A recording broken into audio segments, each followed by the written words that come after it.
It's about referendum. Okay. Do you know that topic? Vaguely. So we're talking Brexit and yeah, vaguely. I'm no politician, but, No, but that's what we want. Real answers. Real. yeah, yeah, So, okay. Who did you basically? Who did you vote for? I voted stay, man. Yeah, no, I think yeah, no, I voted remain. So wait for that. I voted remain because various reasons. I was just really shocked that we did end up leaving. You know, it was a Why pretty. did you choose? Because I mean, again, I feel like I'm not that well educated on every reason behind it. Every single thing, but But- you got a personal. Yeah, personally, I mean, it's nice to have that tie. One of the big things is just the community vibe of being part of something bigger, being part of Europe. You know, it's not just like, you know, it seems like a lot of the people who wanted to leave, it's all, you know, whether it all seems very selfish and like we as a country, we can do this, we can make more money, blah blah blah. But I feel like we need to be working together in this thing. The world's in a crazy place at the moment. We're in dark times out here, and I feel like we need to stick together and work in unity with the rest of Europe, with the rest of the world, really, and not be off on our own working about our economy and how much meat we want to make and all that kind of thing. It felt like a very selfish decision for the UK to make that for some people who voted that. I don't know, you know. Yeah. What borough are you? So I live down. My parents live in Kennington, so that's Southwark. But I've often.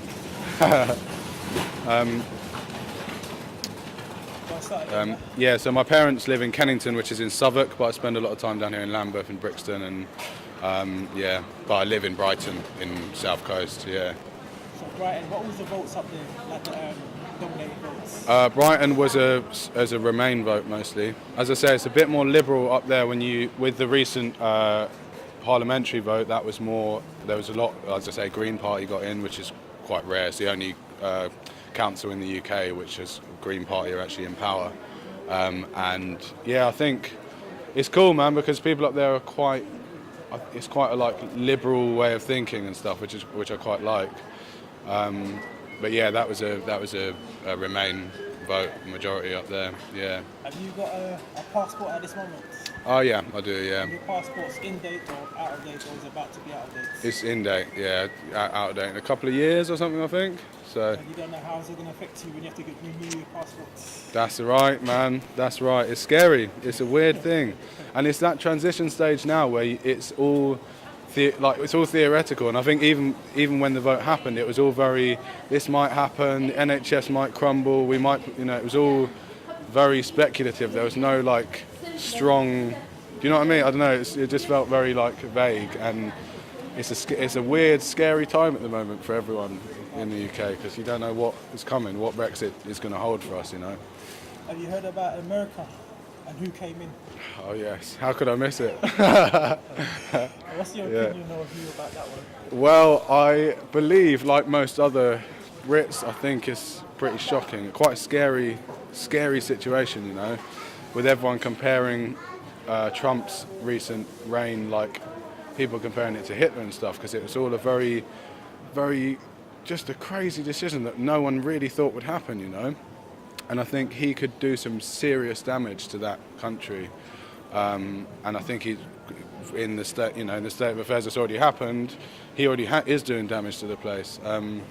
Just that mad xenophobic, unaccepting culture. We're supposed to be moving forward here. The world is supposed to be improving, and we're supposed to be creating more of a, you know, united nation, I suppose, all over wherever it is.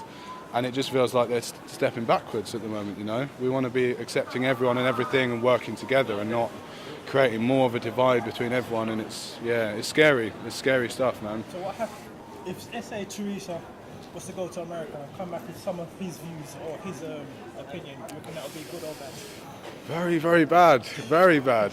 The fact that she's been so chummy with him already, I understand there's international relations and all that kind of thing, but that's, you know, that she was all holding his hand. I don't know if you saw that on the news. She was all kind of chumming up to him, but they're, you know, everyone's licking America's bum because you know that's always been that way, and I think it's time for us as a nation to stand up and say that's not acceptable that this man's in power.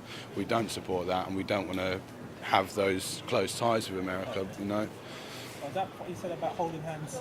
I was listening to radio station LBC. Oh yeah. They had a topic about that. Technically, what people forget to say, she wasn't holding his hand. Is that right? No, 'cause they were walking and she was about to stumble, and he was holding the hand for balance. Oh, is that what it is? That little clip and turned into they're holding hands, they're walking hand in hand, kind of. Okay, that's interesting. Well, that's a perfect example of the media kind of blowing something out of proportion, isn't it? And yeah, a bit of propaganda kind of sneaking in there, but yeah. It's wherever they want to take it. That's right, man. That's true. So and again, we don't know what to believe. Like I said earlier, I'm not that well educated in politics, so it's very easy to make a judgment and have a strong view on something, isn't it? You know, but then that's why the best thing is there's resources out there. It wasn't there 20 years ago, 30 years ago. Yeah, that's right, man. I could talk to you. I can come talk to John. I could talk to Sally. Yeah. I can compare what each person said, and I can go and look at different newspapers. Yeah. Different intermedia social sites. Compare all that, then walk away with my own opinion. Yeah. No, that's right, man. Yeah. And it's good because I feel like it's never been people have never had that opportunity and that much like transparency to what you know. If you want to find out about something now, you can find out about it. Whereas before, you had to listen to what you were told, or there's a lot of alternative views on the internet, or just you know. Before you had to go to a library. Exactly, man. Yeah. You had to queue up for how long to get into the library. Yeah. Pull out information, but no, you don't have to do it. Just sit in your house. That's right. Get on Google. It's that easy now, isn't it? Yeah. Just another question.